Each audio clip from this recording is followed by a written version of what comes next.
Welcome back for your last lesson on physics math skills. I know you can do any kind of metric conversion with confidence now. Once you learn the method, it's just a matter of being careful with your facts and punching the buttons on your calculator without making silly mistakes. And, speaking of calculators, we're going to spend the rest of our lesson learning how to use yours. So, grab your calculator and we'll begin.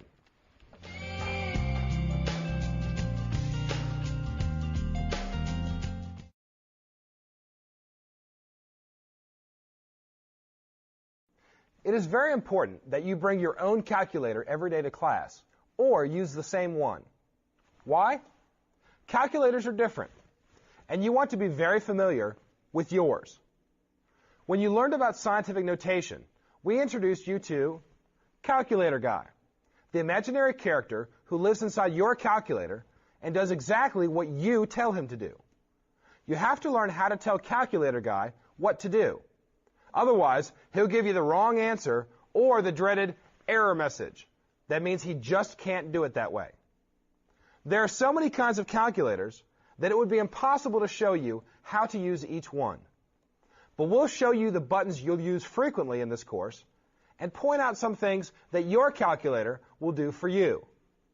Beyond that, if you have specific questions about your calculator, ask another student who has the same type, or ask your math teacher for help. The first thing you need to do is to find out which type of calculator you have.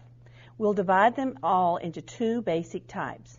The really simple scientific calculators have the basic add, subtract, multiply, and divide by buttons, as well as sine, cosine, tangent, x square, and square root buttons.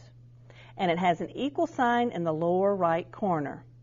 If your calculator doesn't have these basic functions, it won't be much help in physics. The more complex and expensive calculators have more buttons and have an enter button at the right bottom of the calculator.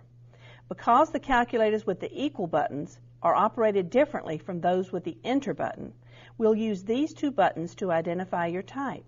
Tell your local teacher which type you have.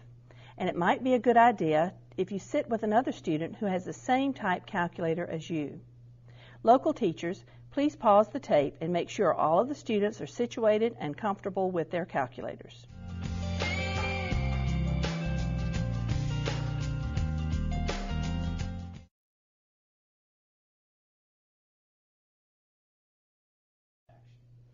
For example, you already know that the square root of 25 is 5. But let's get the calculator to give us that answer. Everyone try punching the buttons exactly as it appears on paper. The square root button first, then the 25, and then the equals or enter button. If you have an enter button calculator, you should get the answer 5. Let's try it. Square root, 25, enter.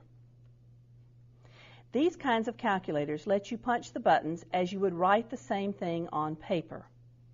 But if you have the equal button calculator, punching square root, then 25, then equals, didn't work, did it? Try it this way. Punch 25, then square root. The 5 should appear immediately. This kind of calculator wants you to put the number in first and then tell the calculator what to do with it. The trick is to get to know your calculator and make it do what you want it to. If you try something and get an error message or no answer, then try it the other way. Another thing to know about calculators is that they all follow the order of operations you learned in algebra. Most math teachers use the mnemonic device, "Please excuse my dear Aunt Sally," to help you remember the order, which goes like this: parentheses, exponents, multiply, divide, add, subtract. Actually, there's a tie between multiply and divide, and another tie between add and subtract. But you probably already knew that. They just get worked from left to right. The calculator will follow the order of operations every time, unless you tell it otherwise, usually by using parentheses or by punching the equals or enter button. Try this. Look at this problem. 2 plus 4 times 6 equals what? There are two ways to look at these numbers. Which one will Calculator Guide choose? Remember the order of operations. Which comes first, multiplying and dividing, or adding and subtracting? The order of operations tells us that multiplying and dividing comes first. So Calculator Guide will choose the second way to look at the numbers, and will multiply 4 times 6 first, and then add the 2. That gives an answer of 26. Try it and see. Punch 2 plus 4 times 6 without any parentheses. No matter which type of calculator you have, the answer will always be 26. How would you make the calculator add first? If you said use parentheses, you're right. Try it and you'll see. Parentheses, 2 plus 4, close parentheses, times 6. And you get the correct answer of 36. Or you could punch 2 plus 4, then equals or enter to force the calculator to add. Then multiply the answer by 6, and you'll get the same thing, 36. Now try this one. You know the answer is 1, but punch the buttons and see if you get that answer.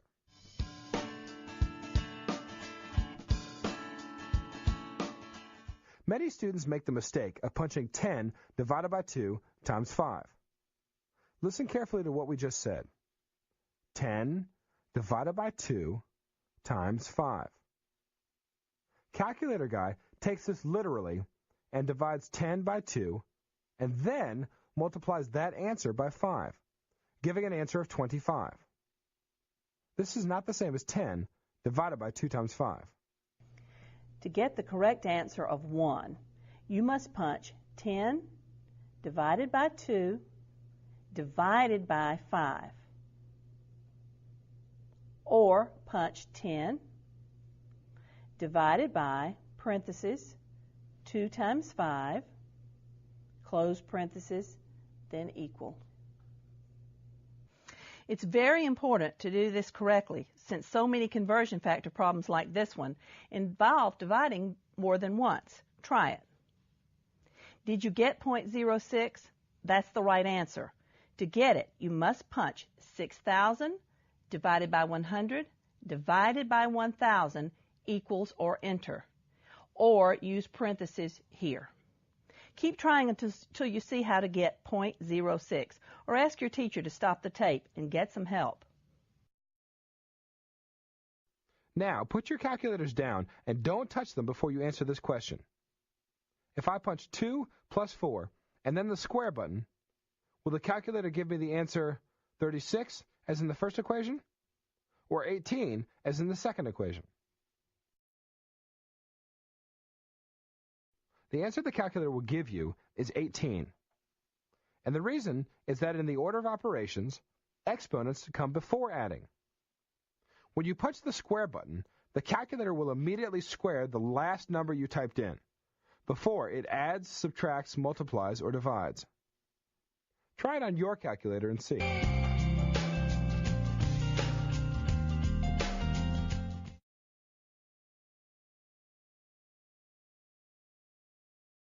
Watch what happens on the equals button calculator when we punch 2 plus 4, then the x squared button, equals.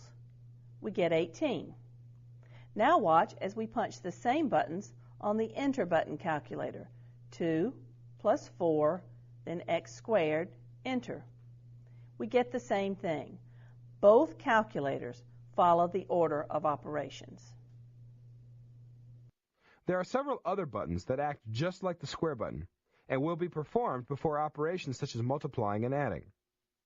All of these are called single variable functions because they will perform their operation on a single number entered in the calculator. Don't write anything down, but look over this list of some single variable functions you'll be using this year. Take some time to find them on your calculator.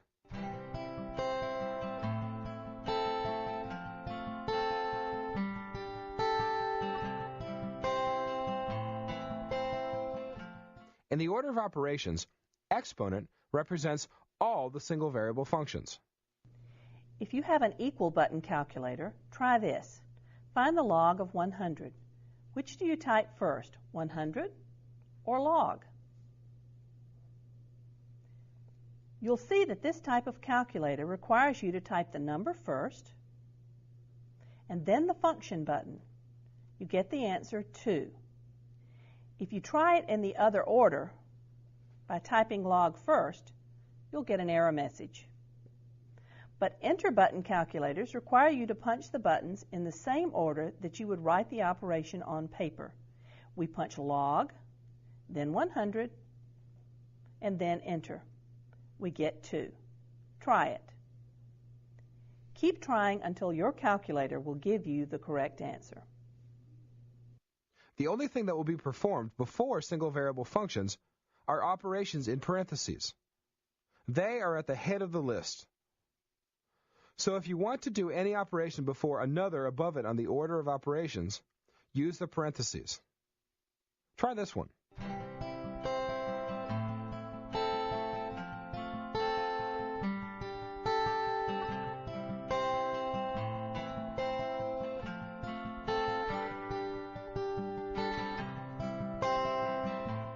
You should get 8,200. If you didn't, have someone watch you punch the buttons in order to help you find your mistake. Now don't worry if you had trouble with this calculator stuff. We'll be reminding you of operations as we need to use them. For now, your teacher will give you a list of calculator problems with their answers.